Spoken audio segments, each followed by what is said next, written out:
हाँ जी, सत श्री अकाल जी सारिਆਂ ਨੂੰ ਮੇਰੇ ਵੱਲੋਂ।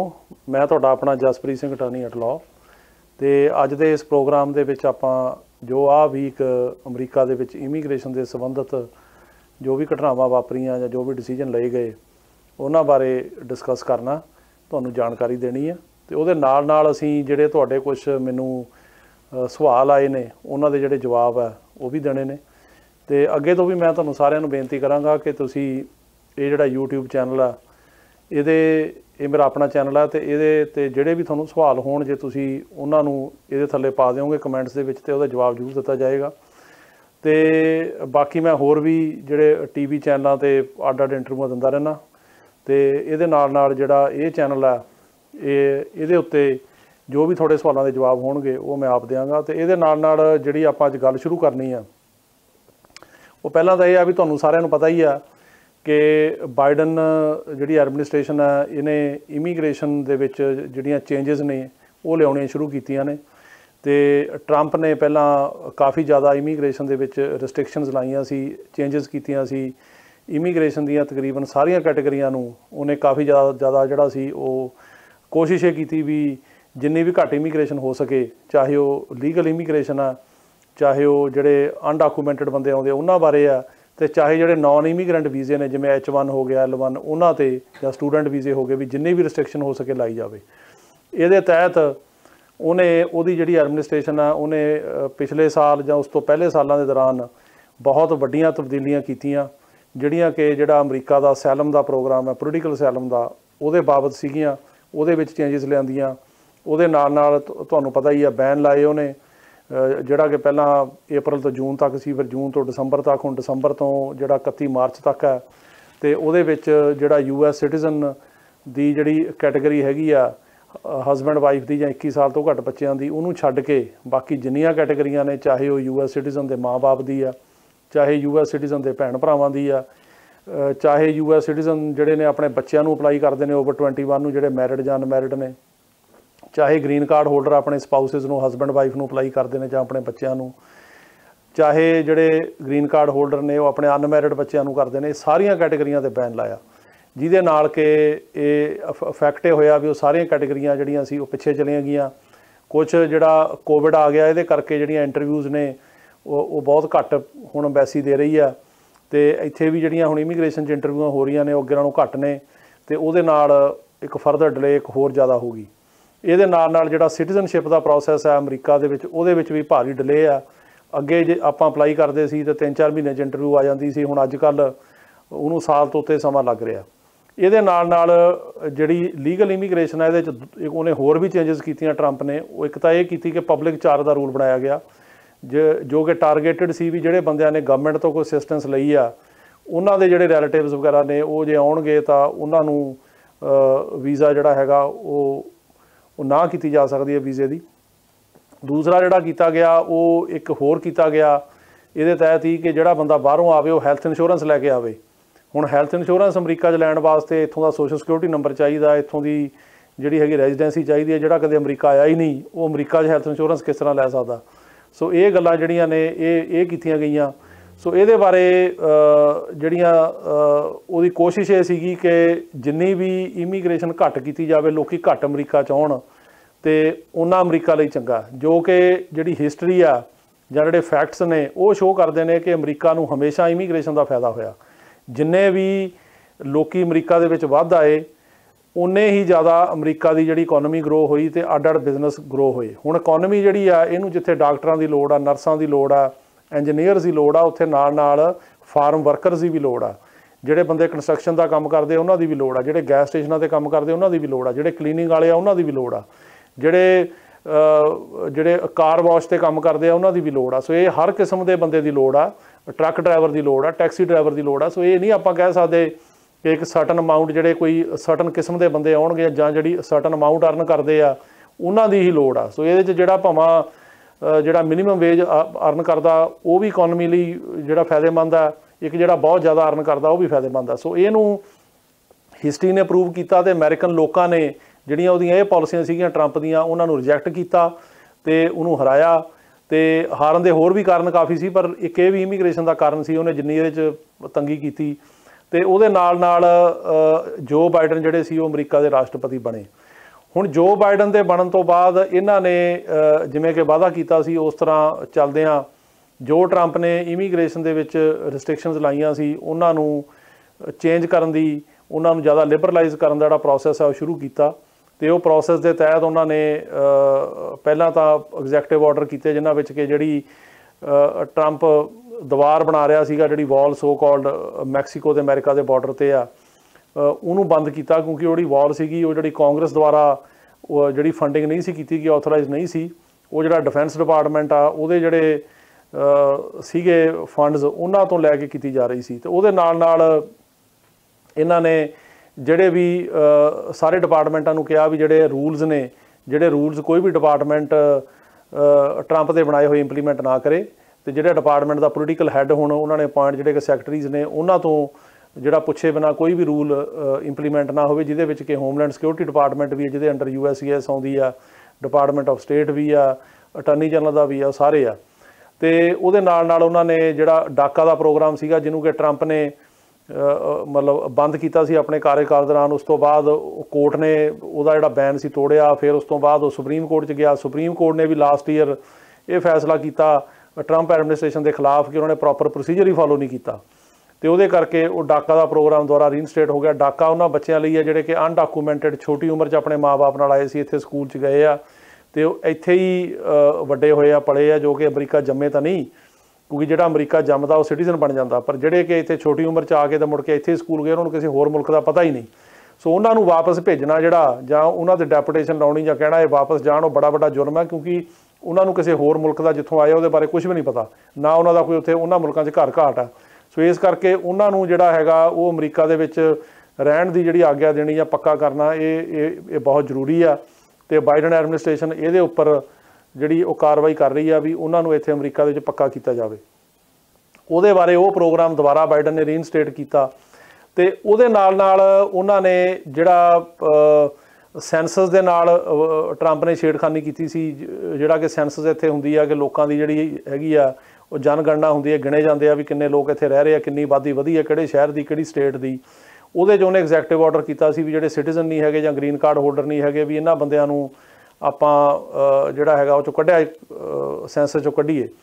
ਉਹਦਾ ਵੀ ਜਿਹੜਾ ਹੈਗਾ ਸੁਪਰੀਮ ਕੋਰਟ 'ਚ ਗਿਆ, ਸੁਪਰੀਮ ਕੋਰਟ ਸਹਿਮਤ ਨਹੀਂ ਹੋਈ ਕਿਉਂਕਿ ਉਹਦਾ ਰੀਜ਼ਨ ਹੈ ਕਿ ਜਿਹੜਾ US ਕੌਂਸਟੀਟਿਊਸ਼ਨ ਆ ਉਹ ਇਸ ਗੱਲ ਦੀ ਡਿਸਟਿੰਕਸ਼ਨ ਨਹੀਂ ਕਰਦਾ ਕਿ ਸੈਂਸਸ ਲਈ ਸਿਰਫ ਜਿਹੜਾ ਗ੍ਰੀਨ ਕਾਰਡ ਹੋਲਡਰ ਆ, ਸਿਟੀਜ਼ਨ ਆ, ਉਹੀ ਉਹਦੇ ਵਿੱਚ ਰੱਖਿਆ ਜਾਵੇ। ਉਹਦੇ ਵਾਸਤੇ ਜਿਹੜਾ ਬੰਦਾ ਵੀ ਇੱਥੇ ਰਹਿ ਰਿਹਾ ਕਿਉਂਕਿ ਉਹ ਅਮਰੀਕਾ ਦਾ ਹਵਾ ਪਾਣੀ ਦਾ ਇਸਤੇਮਾਲ ਕਰ ਰਿਹਾ, ਉਹ ਅਮਰੀਕਾ ਦਾ ਖਾਣਾ ਖਾ ਰਿਹਾ, ਅਮਰੀਕਾ ਦੀ ਸਪੇਸ ਯੂਜ਼ ਕਰ ਰਿਹਾ, ਅਮਰੀਕਾ 'ਚ ਰਹਿ ਰਿਹਾ, ਸੋ ਉਹਨੂੰ ਗਿਣਨਾ ਪੈਂਦਾ ਉਹ ਚਾਹੇ ਇੱਥੇ ਉਹਦੇ ਕੋਲੇ ਅਮਰੀਕਾ ਦੀ ਸਿਟੀਜ਼ਨਸ਼ਿਪ ਹੈ ਜਾਂ ਨਹੀਂ ਹੈ।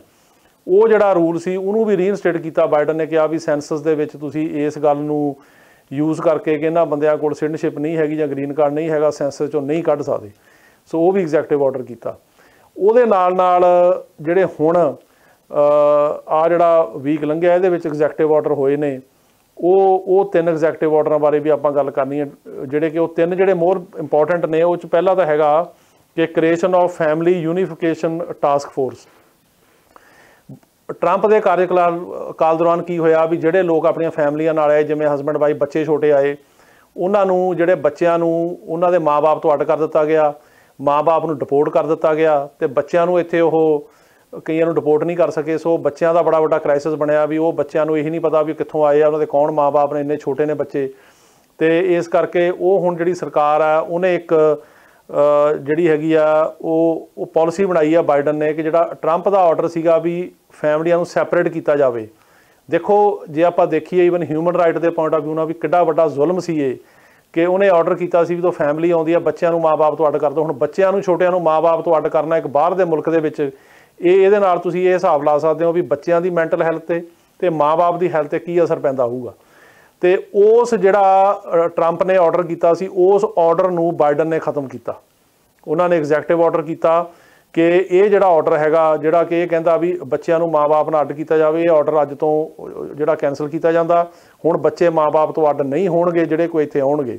ਨਾਲੇ ਉਹਨਾਂ ਨੇ ਇੱਕ ਟਾਸਕ ਫੋਰਸ ਬਣਾਈ ਆ ਜਿਹੜੀ ਕਿ ਉਹਦਾ ਇੰਚਾਰਜ ਜਿਹੜਾ ਹੋਮਲੈਂਡ ਸਿਕਿਉਰਿਟੀ ਦਾ ਸੈਕਟਰੀ ਹੋਏਗਾ ਤੇ ਉਹਦੇ 'ਚ ਇਹ ਕੀਤਾ ਵੀ ਉਹ ਆਇਡੈਂਟੀਫਾਈ ਕਰੇ ਵੀ ਜਿਹੜੇ ਬੱਚੇ ਇੱਥੇ ਹੁਣ ਅਮਰੀਕਾ ਦੇ ਵਿੱਚ ਪਹਿਲੇ ਜਿਹੜੇ ਲਾਸਟ ਈਅਰ ਜਾਂ ਉਸ ਤੋਂ ਪੁਰਾਣੇ ਸਾਲਾਂ 'ਚ ਆਏ ਆ ਉਹ ਰਹਿ ਰਹੇ ਆ, ਉਹਨਾਂ ਦੇ ਮਾਂ-ਬਾਪ ਪਤਾ ਨਹੀਂ ਕਿੱਥੇ ਨੇ, ਵੀ ਉਹਨਾਂ ਦੇ ਮਾਂ-ਬਾਪ ਨੂੰ ਲੱਭਿਆ ਜਾਵੇ ਤੇ ਉਹਨਾਂ ਨੂੰ ਬੱਚਿਆਂ ਨਾਲ ਜਿਹੜਾ ਯੂਨਾਈਟ ਕੀਤਾ ਜਾਵੇ।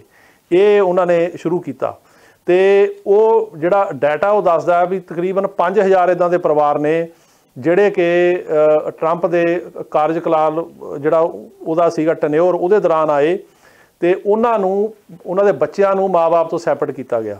ਹੁਣ ਤੁਸੀਂ ਇਮੈਜਿਨ ਕਰ ਸਕਦੇ ਹੋ ਵੀ ਕਿੰਨਾ ਇਹ ਜਿਹੜਾ ਡਿਸੀਜਨ ਸੀਗਾ ਟਰੰਪ ਐਡਮਿਨਿਸਟ੍ਰੇਸ਼ਨ ਦਾ ਕਿ 5000 ਪਰਿਵਾਰਾਂ ਦੇ ਬੱਚਿਆਂ ਨੂੰ ਉਹਨਾਂ ਤੋਂ ਸੈਪਰੇਟ ਕੀਤਾ ਜਾਵੇ। ਇਹ ਕਿੰਨਾ ਇੱਕ ਕਿਸਮ ਦਾ ਜਿਹੜਾ ਹੈ ਡਿਸੀਜਨ ਕਰੂਅਲ ਸੀ ਤੇ ਹਿਊਮਨ ਰਾਈਟ ਦੀ ਜਿਹੜੀ ਹੈਗੀ ਆ ਉਹ ਕਿੰਨੀ ਵੱਡੀ ਵਾਇਲੇਸ਼ਨ ਸੀਗੀ। ਤੇ ਉਹਨਾਂ ਚੋਂ ਤਕਰੀਬਨ ਜਿਹੜਾ ਆਪਣਾ ਡਾਟਾ ਸਰਕਾਰੀ ਦੱਸਦਾ ਵੀ 1000 ਜਿਹੜੇ ਬੱਚੇ ਨੇ ਉਹ ਇੱਦਾਂ ਦੇ ਅੱਜ ਨੇ ਜਿਨ੍ਹਾਂ ਨੂੰ ਕਿ ਉਹਦੇ ਮਾਂ-ਬਾਪ ਦੇ ਨਾਲ ਦੁਬਾਰਾ ਯੂਨਾਈਟ ਨਹੀਂ ਕੀਤਾ ਜਾ ਸਕਿਆ ਅੱਜ ਵੀ। ਸੋ ਉਹਨਾਂ ਦਾ ਉਹ ਲੱਭਣ ਦੀ ਕੋਸ਼ਿਸ਼ ਕਰ ਰਹੇ ਆ ਕਿ ਉਹਨਾਂ ਦੇ ਮਾਂ-ਬਾਪ ਕਿੱਥੇ ਨੇ ਤੇ ਉਹਨਾਂ ਨੂੰ ਜਿਹੜਾ ਹੈਗਾ ਉਹ ਯੂਨਾਈਟ ਕਰਨਗੇ। ਤੇ ਉਹਨਾਂ ਵਿੱਚੋਂ ਬਹੁਤ ਸਾਰੇ ਜਿਹੜੇ ਪੇਰੈਂਟਸ ਨੇ ਉਹਨਾਂ ਨੂੰ ਇੱਥੋਂ ਡਿਪੋਰਟ ਕੀਤਾ ਗਿਆ, ਬੱਚੇ ਇੱਥੇ ਹੀ ਨੇ। ਸੋ ਉਹਨਾਂ ਨੂੰ ਉਹਨਾਂ ਨਾਲ ਇਕੱਠਾ ਕਰਨ ਵਾਸਤੇ ਜਿਹੜੀ ਹੈਗੀ ਆ ਇਹ ਟਾਸਕ ਫੋਰਸ ਬਣਾਈ ਗਈ ਆ ਤੇ ਇਹਦਾ ਹੁਣ ਇਹ ਕੰਮ ਹੋਊਗਾ ਕਿ ਇਹ ਜਿਹੜੀ ਰਿਪੋਰਟ 120 ਦਿਨ ਦੇ ਵਿੱਚ ਉਹ ਰਿਪੋਰਟ ਦਊਗੀ ਆਪਣੀ ਕਿ ਉਹਨਾਂ ਨੇ ਉਹ ਜਿਹੜੇ ਮਾਂ-ਬਾਪ ਨੇ ਉਹ ਆਇਡੈਂਟੀਫਾਈ ਕੀਤੇ ਆ। ਪਰ ਗਾਂਹ ਵਾਸਤੇ ਉਹਨਾਂ ਨੇ ਕਰਤਾ ਵੀ ਜੇ ਅੱਗੇ ਤੋਂ ਕੋਈ ਅਮਰੀਕਾ ਦੇ ਵਿੱਚ ਅਨਡਾਕੂਮੈਂਟਡ ਫੈਮਿਲੀ ਆਊਗੀ ਤੇ ਉਹ ਬੱਚਿਆਂ ਨੂੰ ਮਾਂ-ਬਾਪ ਤੋਂ ਅੱਡ ਨਹੀਂ ਕੀਤਾ ਜਾਊਗਾ। ਤੇ ਮੈਂ ਕਹਾਂਗਾ ਇਹ ਬਹੁਤ ਹੀ ਸ਼ਲਾਘਾਯੋਗ ਜਿਹੜਾ ਕਦਮ ਹੈ, ਕਿਉਂਕਿ ਇਹ ਇਨਸਾਨੀਅਤ ਦੇ ਤੌਰ ਤੇ ਵੀ ਤੇ ਜਿਹੜੀ ਹਿਊਮਨ ਰਾਈਟ ਦੇ ਤੌਰ ਤੇ ਵੀ ਤੇ ਪਲੱਸ ਜਿਹੜੇ ਉਹਨਾਂ ਦੇ ਹੱਕ ਨੇ, ਜਿਹੜੇ ਬੰਦੇ ਆਉਂਦੇ ਨੇ ਆਫਟਰ ਆਲ ਉਹ ਹਿਊਮਨ ਬੀਇੰਗਸ ਨੇ। ਉਹ ਜੇ ਚਲੋ ਇੱਥੇ ਅਨਡਾਕੂਮੈਂਟਡ ਆਏ ਨੇ, ਜੋ ਕਿ ਅਸੀਂ ਨਹੀਂ ਪ੍ਰੋੜਤਾ ਕਰਦੇ ਕੋਈ ਅਨਡਾਕੂਮੈਂਟਡ ਆਵੇ, ਸਗੋਂ ਲੋਕਾਂ ਨੂੰ ਬੇਨਤੀ ਕਰਦੇ ਹਾਂ ਵੀ ਅਨਡਾਕੂਮੈਂਟਡ ਨਾ ਆਓ, ਕਿਉਂਕਿ ਇੱਥੇ ਬੜੇ ਰਿਸਕ ਨੇ ਤੇ ਜਿਹੜਾ ਲੀਗਲ ਸਿਸਟਮ ਰਾਹੀਂ ਹੀ ਆਉਣਾ ਚਾਹੀਦਾ, ਇਸ ਤਰੀਕੇ ਨਾਲ ਨਹੀਂ ਆਉਣਾ ਚਾਹੀਦਾ। ਪਰ ਜੇ ਕਿਸੇ ਨੂੰ ਕੋਈ ਮਜਬੂਰੀ ਆ, ਕੋਈ ਆ ਗਿਆ, ਉਹਦਾ ਮਤਲਬ ਇਹ ਨਹੀਂ ਕਿ ਉਹ ਇਨਸਾਨ ਨਹੀਂ ਆ। ਉਹਨੂੰ ਤੁਸੀਂ ਜਿਹੜਾ ਹੈਗਾ ਉਹ ਇੱਦਾਂ ਟਰੀਟ ਕਰੋ ਵੀ ਜਿਵੇਂ ਤੁਸੀਂ ਉਹਦੀ ਜਿਹੜੀ ਟਰੀਟਮੈਂਟ ਹੈਗੀ ਆ ਉਹ ਬਹੁਤ ਜ਼ਿਆਦਾ ਕਰੂਅਲ ਹੋਵੇ, ਇਨਹਿਊਮਨ ਹੋਵੇ। ਤੇ ਇਹ ਗੱਲ ਜਿਹੜੀ ਹੈਗੀ ਆ ਇਹ ਕਿਸੇ ਵੀ ਕਸਵੱਟੀ ਤੇ ਪੂਰੀ ਨਹੀਂ ਉਤਰਦੀ।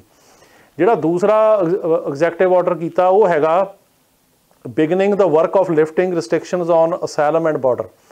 ਹੁਣ ਅਸਾਈਲਮ ਜਿਹੜਾ ਆਪਾਂ ਬਾਰਡਰ ਤੇ ਅਪਲਾਈ ਕਰਦੇ ਹਾਂ, ਉਹ ਇੱਥੇ ਹੁੰਦਾ ਵੀ ਜਦੋਂ ਕੋਈ ਬੰਦਾ ਆਉਂਦਾ ਅਨਡਾਕੂਮੈਂਟਡ, ਉਹ ਅਸਾਈਲਮ ਦਾ ਜਿਹੜਾ ਬਾਰਡਰ ਦੇ ਉੱਤੇ ਅਪਲਾਈ ਕਰਦਾ ਤਾਂ ਉਹਨੂੰ ਅੱਗੇ ਐਂਟਰੀ ਮਿਲਦੀ ਆ ਆਉਣ ਦੀ। ਉਹਦਾ ਜਿਹੜੀ ਟਰੰਪ ਐਡਮਿਨਿਸਟ੍ਰੇਸ਼ਨ ਦੀ ਪਾਲਿਸੀ ਸੀਗੀ ਜ਼ੀਰੋ ਟੋਲਰੈਂਸ ਪਾਲਿਸੀ। ਉਹਨੇ ਇਹ ਕੀਤਾ ਵੀ ਕੋਈ ਬੰਦਾ ਵੀ ਜਿਹੜਾ ਇੱਥੇ ਆਊਗਾ ਉਹਨੂੰ ਤੁਸੀਂ ਚੱਕ ਕੇ ਡਿਪੋਰਟ ਕਰੋ।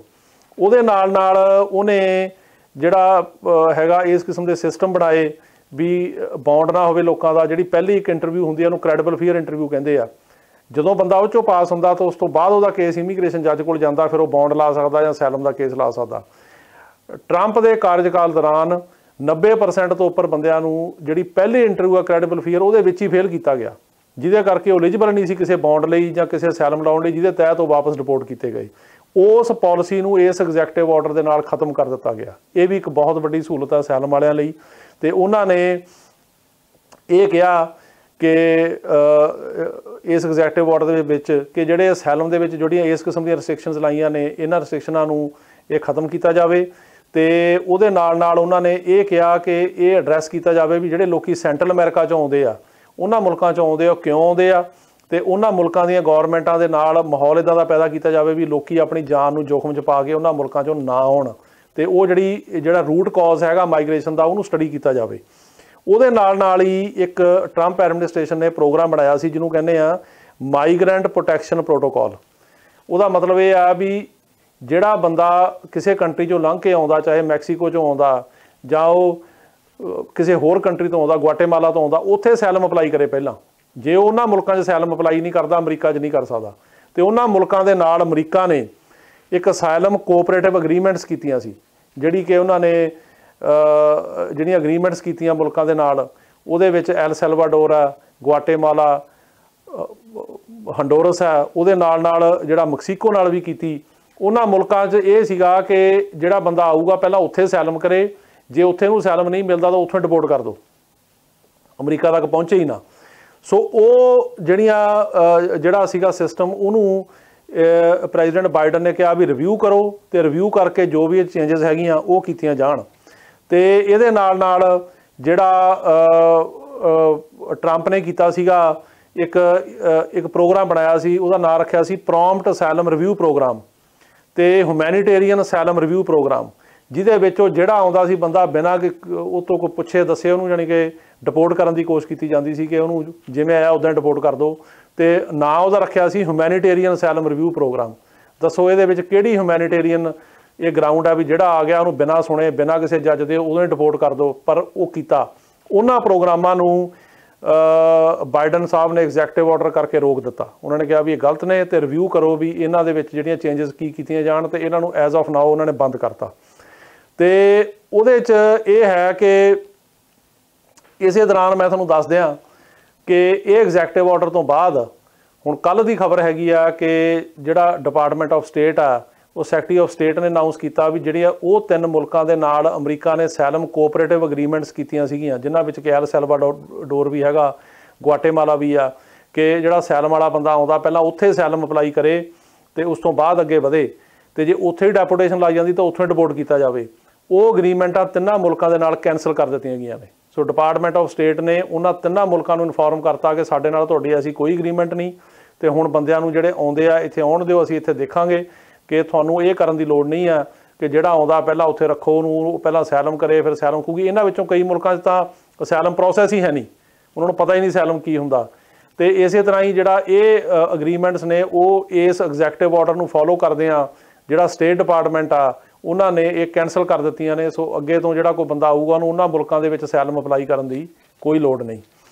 हुण जिहड़ा तीजा एग्जैक्टिव ऑर्डर है वो ये हैगा repairing the legal immigration system. इहदा संबंध जिहड़ी बाकी दी इमीग्रेशन आ सैलम तो बिना उहदे नाल आ। उहदे विच उन्होंने कहा कि जिन्ने भी ट्रंप ने रूल बनाए रैगूलेशन बनाए, चाहे होमलैंड सिक्योरिटी का जिहड़ा एक्टिंग सैकटरी सी उन्हां दा उहने बनाए, चाहे ट्रंप ने आप एग्जैक्टिव ऑर्डर कीते, ते वो सारिआं नूं जिहड़ा वो रिव्यू किया जाए। क्योंकि जिवें आपां पहिलां हुण ये गल जिहड़ी है कह चुके हैं कि इन्हां जिहड़ा मंतव सीगा वो लीगल इमीग्रेशन नूं तंग करना सी, लीगल इमीग्रेशन नूं घट करना सीगा। ते उहदे विच उन्हां ने कहा कि जिहड़ा एफीडेविट ऑफ सपोर्ट का एक रूल सीगा कि जिहड़ा एफीडेविट ऑफ सपोर्ट दऊगा जे उहदा कोई रिलेटिव इत्थे आउंदा तो वो अगेंस्ट ही यूज़ किया जाऊगा, फ्यूचर दे विच गौरमेंट यूज़ कर सकती है जे वो रिलेटिव जिहड़ा पब्लिक असिस्टेंस लैंदा। वो रूल नूं भी हुण बाइडन ने जिहड़ा वो खत्म कर दिता एग्जैक्टिव ऑर्डर नाल। बहुत वड्डी गल आ क्योंकि ये एक बहुत वड्डी रुकावट सीगी कि जिहड़ी फैमिली इमीग्रेशन आ जिवें तुहाडे हुण जिवें सिटीजन आ उहदे भैण भरा ने आउणा उहनूं एफीडेविट ऑफ सपोर्ट देना पैंदा, जां हसबैंड नूं वाइफ लई जां वाइफ नूं हसबैंड लई देना पैंदा, जां किसी दे माँ बाप ने आउणा उहनां लई देना पैंदा। कई वारी बंदे दी इनकम घट आ उहनूं नाल जॉइंट स्पॉन्सर लैना पैंदा। तो ट्रंप एडमिनिस्ट्रेशन ने करता सी भी जिहड़ा एफीडेविट ऑफ सपोर्ट लैंदा वो जिम्मेवार होऊगा तो जिहड़ा जॉइंट स्पॉन्सर आ वो भी जिम्मेवार होऊगा। सो कल नूं जे कोई बंदा आके पब्लिक असिस्टेंस लै लैंदा तो उन्हां तो पैसे रिकवर किए जा सकदे जिन्होंने एफीडेविट ऑफ सपोर्ट दित्ते आ। ये रूल इस करके बनाया गया सी भी कोई एफीडेविट ऑफ सपोर्ट ना देवे डरदा मारा तो बंदे उत्थों ना आउण। उस रूल नूं बाइडन ने एग्जैक्टिव ऑर्डर करके खत्म कर दिता। सो ये बहुत वड्डी गल आ। हुण जे कोई एफीडेविट ऑफ सपोर्ट दऊगा उहदे खिलाफ वो गल जिहड़ी नहीं यूज़ की जा सकती।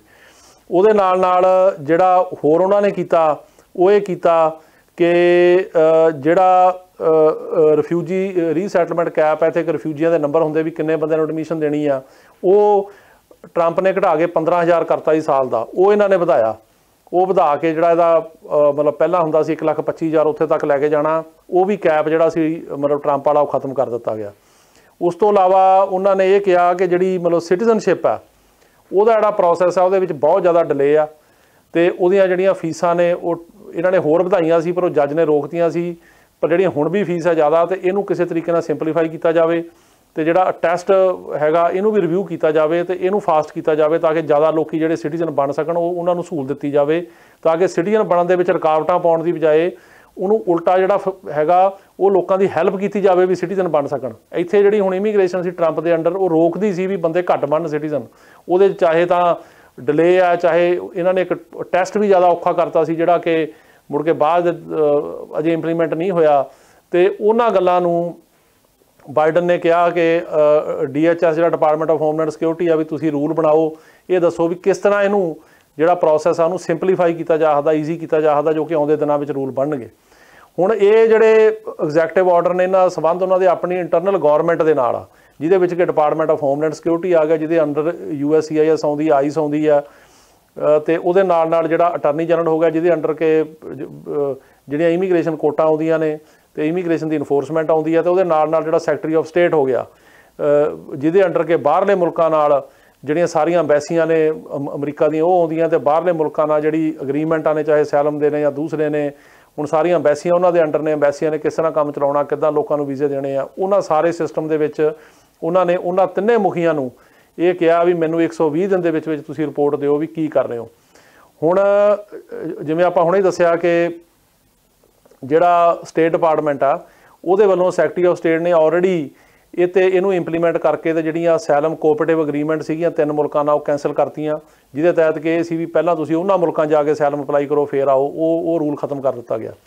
ਉਹਦੇ ਨਾਲ ਜਿਹੜੇ ਹੁਣ ਇੱਕ ਹੋਰ ਖਬਰ ਰੀਸੈਂਟ ਆਈ ਆ ਉਹ ਇਹ ਹੈਗੀ ਆ ਵੀ ਜਿਹੜਾ ਹੋਮਲੈਂਡ ਸਿਕਿਉਰਿਟੀ ਡਿਪਾਰਟਮੈਂਟ ਨੇ ਵੀ ਸ਼ੁਰੂ ਕਰਤੀ ਇਹਦੀ ਇੰਪਲੀਮੈਂਟੇਸ਼ਨ, ਤੇ ਉਹਨਾਂ ਨੇ ਜਿਹੜੀ ਆਈਸ ਆ ਉਹਨੂੰ ਇਹ ਕਿਹਾ ਵੀ ਹਰ ਬੰਦੇ ਨੂੰ ਇੱਥੋਂ ਡਿਪੋਰਟ ਨਹੀਂ ਕੀਤਾ ਜਾ ਸਕਦਾ, ਸਿਰਫ ਉਹਨਾਂ ਬੰਦਿਆਂ ਨੂੰ ਹੀ ਡਿਪੋਰਟ ਕਰੋ ਜਿਹੜੇ ਬੰਦੇ ਅਮਰੀਕਾ ਦੀ ਜਿਹੜੀ ਨੈਸ਼ਨਲ ਸਿਕਿਉਰਿਟੀ ਆ ਉਹਨੂੰ ਥ੍ਰੈਟ ਨੇ, ਜਾਂ ਜਿਹੜੇ ਬੰਦਿਆਂ ਨੇ ਸੀਰੀਅਸ ਕ੍ਰਾਈਮ ਕੀਤੇ ਨੇ, ਜਾਂ ਜਿਹੜੇ ਬੰਦੇ ਚਾਈਲਡ ਅਬਿਊਜ਼ਰ ਨੇ, ਤੇ ਜਾਂ ਜਿਹੜੇ ਗੈਂਗ ਵਾਇਲੈਂਸ ਵਗੈਰਾ 'ਚ ਨੇ। ਇਸ ਤੋਂ ਇਲਾਵਾ ਜਿਵੇਂ ਕਿਸੇ ਨੂੰ ਛੋਟਾ ਮੋਟਾ ਕਿਸੇ ਨੂੰ ਡਰੰਕ ਡਰਾਈਵਿੰਗ ਦੀ ਜਿਹੜੀ ਟਿਕਟ ਮਿਲੀ ਹੈ ਜਾਂ ਉਹੋ ਜਿਹੇ ਕ੍ਰਾਈਮ 'ਚ ਹੈ, ਜਾਂ ਮਤਲਬ ਕੋਈ ਜਿਹੜੇ ਬਿਲਕੁਲ ਹੀ ਛੋਟੇ ਮਾਈਨਰ ਅਫੈਂਸ ਨੇ ਉਹਨਾਂ ਦੇ ਵਿੱਚ ਕੋਈ ਬੰਦਾ ਜਿਹੜਾ ਮਤਲਬ ਇਨਵੋਲਵ ਹੋਇਆ ਤੇ ਉਹਨਾਂ ਨੂੰ ਤੁਸੀਂ ਇਹਦੇ 'ਚ ਡਿਪੋਰਟ ਨਾ ਕਰੋ। ਤੇ ਡੀਪੋਰਟੇਸ਼ਨ ਜਿਹੜੀ ਆ ਉਹ ਬਹੁਤ ਜ਼ਿਆਦਾ ਲਿਮਿਟ ਕਰਤੀ ਹੈ। ਟਰੰਪ ਦੇ ਵੇਲੇ ਇਹ ਸੀ ਵੀ ਜਿਹੜਾ ਵੀ ਹੱਥ ਆ ਗਿਆ ਡਿਪੋਰਟ ਕਰ ਦਿਓ, ਚਾਹੇ ਉਹ 'ਤੇ ਕੋਈ ਕ੍ਰਾਈਮ ਆ।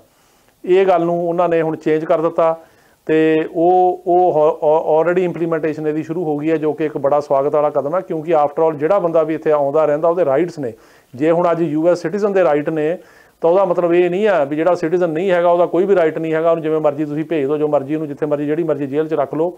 ਇਹ ਗਲਤ ਹੈ ਤੇ ਇਹਨੂੰ ਜਿਹੜਾ ਹੈਗਾ ਉਹ ਕਿਸੇ ਨਾ ਕਿਸੇ ਤਰੀਕੇ ਨਾਲ ਹਿਊਮੇਨ ਵੇ ਨਾਲ ਹੋਣਾ ਚਾਹੀਦਾ। ਠੀਕ ਹੈ, ਜਿਹੜੇ ਬੰਦੇ ਕਿ ਵਾਕਈ ਵੱਡੇ ਕ੍ਰਿਮੀਨਲ ਨੇ ਜਾਂ ਥ੍ਰੈਟ ਨੇ ਸਿਸਟਮ ਨੂੰ, ਜਾਂ ਜਿਹੜੇ ਬੰਦਿਆਂ ਨੇ ਕੋਈ ਕ੍ਰਾਈਮਸ ਕੀਤੇ ਨੇ ਜਾਂ ਸੁਸਾਇਟੀ ਨੂੰ ਵੀ ਥ੍ਰੈਟ ਨੇ ਵੀ ਉਹ ਬੰਦੇ ਬਾਹਰ ਆ ਕੇ ਕੋਈ ਨੁਕਸਾਨ ਕਰ ਸਕਦੇ ਨੇ, ਉਹਨਾਂ ਨੂੰ ਠੀਕ ਹੈ ਡਿਪੋਰਟ ਕਰੋ, ਪਰ ਹਰੇਕ ਬੰਦੇ ਨੂੰ ਡਿਪੋਰਟ ਕਰ ਦੇਣਾ ਤੇ ਉਹ ਗੱਲ ਜਿਹੜੀ ਹੈਗੀ ਆ ਉਹ ਠੀਕ ਨਹੀਂ। ਤੇ ਜਿਹਨੂੰ ਹੁਣ ਇਹ ਇੰਪਲੀਮੈਂਟ ਜਿਹੜਾ ਹੈਗਾ ਉਹ ਕਰਨਾ ਸ਼ੁਰੂ ਕਰਤਾ ਸਰਕਾਰ ਨੇ, ਤੇ ਇਹ ਵੀ ਬੜਾ ਜਿਹੜਾ ਹੈਗਾ ਉਹ ਸਵਾਗਤਯੋਗ ਕਦਮ ਹੈ। ਇਹਦੇ ਨਾਲ ਇੱਕ ਹੋਰ ਇੰਪੋਰਟੈਂਟ ਜਿਹੜੀ ਡਿਵੈਲਪਮੈਂਟ ਆ ਉਹ ਇਹ ਹੋਈ ਆ ਕਿ US ਸੁਪਰੀਮ ਕੋਰਟ ਦੇ ਵਿੱਚ 2 ਕੇਸ ਲੱਗੇ ਸੀ ਇਸ ਸਾਲ ਦੇ ਵਿੱਚ ਜਿਨ੍ਹਾਂ ਦਾ ਇਮੀਗ੍ਰੇਸ਼ਨ ਨਾਲ ਸੰਬੰਧ ਸੀ। ਇੱਕ ਤਾਂ ਬਾਰਡਰ ਵਾਲ ਦਾ, ਕਿ ਜਿਹੜੀ ਕੰਧ ਬਣਾ ਰਿਹਾ ਸੀ ਟਰੰਪ, ਉਹਦਾ ਮਤਲਬ ਪਹਿਲਾਂ ਡਿਸਟ੍ਰਿਕਟ ਕੋਰਟ ਨੇ ਰੋਕੀ, ਫਿਰ ਉਹ 9th ਸਰਕਟ 'ਚ ਗਈ, ਉਹਨੇ ਅਲਾਓ ਕਰਤੀ, ਤੇ ਹੁਣ ਸੁਪਰੀਮ ਕੋਰਟ 'ਚ ਕੇਸ ਗਿਆ ਸੀ ਬਣਨੀ ਚਾਹੀਦੀ ਹੈ ਕਿ ਨਹੀਂ ਬਣਨੀ ਚਾਹੀਦੀ।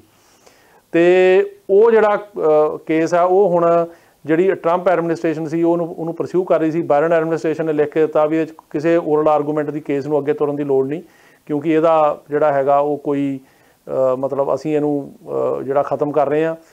ਉਹਨਾਂ ਨੇ ਆਰਡਰ ਕਰਤਾ ਵੀ ਅਸੀਂ ਜਿਹੜੀ ਵਾਲ ਨਹੀਂ ਬਣਾਉਣੀ, ਸੋ ਇਸ ਕਰਕੇ ਸਰਕਾਰ ਹੀ ਲੜ ਰਹੀ ਸੀ ਕਿ ਵਾਲ ਬਣਨੀ ਚਾਹੀਦੀ ਹੈ। ਹੁਣ ਸਰਕਾਰ ਨੇ ਕਹਿਤਾ ਵੀ ਅਸੀਂ ਇਹ ਵਾਲ ਨਹੀਂ ਬਣਾਉਣੀ, ਸੋ ਸੁਪਰੀਮ ਕੋਰਟ ਦੇ ਕੋਲ ਉਹਨਾਂ ਨੇ ਇਹ ਗੱਲ ਲਿਖ ਕੇ ਦਿੱਤੀ। ਦੂਸਰਾ ਸੀਗਾ ਜਿਹੜਾ ਥਰਡ ਕੰਟਰੀਆਂ ਦੇ ਨਾਲ ਅਗਰੀਮੈਂਟ ਦਾ ਸੀਗਾ, ਤੇ ਉਹਦੇ ਵਿੱਚ ਇਹ ਸੀਗਾ ਜਿਹੜਾ MPP ਪ੍ਰੋਗਰਾਮ ਆ ਉਹਦੇ ਅੰਦਰ ਵੀ ਜਿਹੜਾ ਬੰਦਾ ਇੱਥੇ ਆਉਂਦਾ ਬਾਹਰੋਂ, ਉਹ ਬੰਦਾ ਪਹਿਲਾਂ ਜਿਹੜੀ ਕੰਟਰੀ 'ਚੋਂ ਆਇਆ ਉੱਥੇ ਅਸਾਈਲਮ ਅਪਲਾਈ ਕਰੇ। ਜਿਵੇਂ ਆਪਾਂ ਗੱਲ ਕਰਦੇ ਹਟੇ ਹਾਂ ਕਿ ਉਹਨਾਂ ਵਿੱਚ ਜਿਹੜੀ ਹੈਗੀ ਆ ਉਹ ਮੈਕਸੀਕੋ ਵੀ ਹੈਗਾ, ਗੁਆਟੇਮਾਲਾ ਵੀ ਹੈਗਾ, ਐਲ ਸੈਲਵਾਡੋਰ ਆ, ਤੇ ਉਹ ਕੀ ਪਾਲਿਸੀ ਜਾਇਜ਼ ਆ। ਉਹ ਵੀ ਸੁਪਰੀਮ ਕੋਰਟ ਦੇ ਵਿੱਚ ਕੇਸ ਲੱਗਿਆ ਸੀ, ਜਿਹੜੇ ਖਾਸ ਕਰਕੇ ACLU ਵਾਲੇ ਉਹਨੂੰ ਫਾਈਟ ਕਰ ਰਹੇ ਸੀ ਵੀ ਇਹ ਗਲਤ ਹੈ, ਕਿਉਂਕਿ ਜਿਹੜੇ ਇਮੀਗ੍ਰੇਸ਼ਨ ਦੇ ਲਾਅ ਨੇ ਅਮਰੀਕਾ ਦੇ ਉਹਨਾਂ ਵਿੱਚ ਇਹੋ ਜਿਹੀ ਕੋਈ ਗੱਲ ਨਹੀਂ ਹੈਗੀ ਅਸਾਈਲਮ ਦੇ ਲਾਅ ਦੇ ਵਿੱਚ ਵੀ ਬੰਦਾ ਪਹਿਲਾਂ ਜਿੱਥੋਂ ਆਇਆ ਉੱਥੇ ਅਪਲਾਈ ਕਰਕੇ ਆਵੇ ਜਾਂ ਉੱਥੇ ਰਵੇ।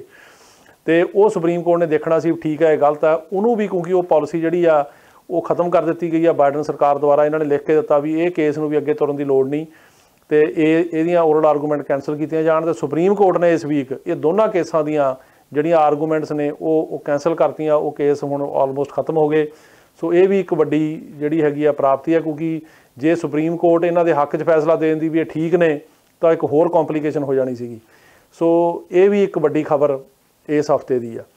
ਸੋ ਇਹ ਤਾਂ ਦੋਸਤੋ ਸਨ ਜਿਹੜੀਆਂ ਕਿ ਇੰਪੋਰਟੈਂਟ ਡਿਵੈਲਪਮੈਂਟਸ ਹੋਈਆਂ, ਜਿਹੜਾ ਕਿ ਅੱਗੇ ਤੋਂ ਵੀ ਤੁਹਾਨੂੰ ਦੱਸਦੇ ਰਹਾਂਗੇ ਸਮੇਂ ਸਿਰ।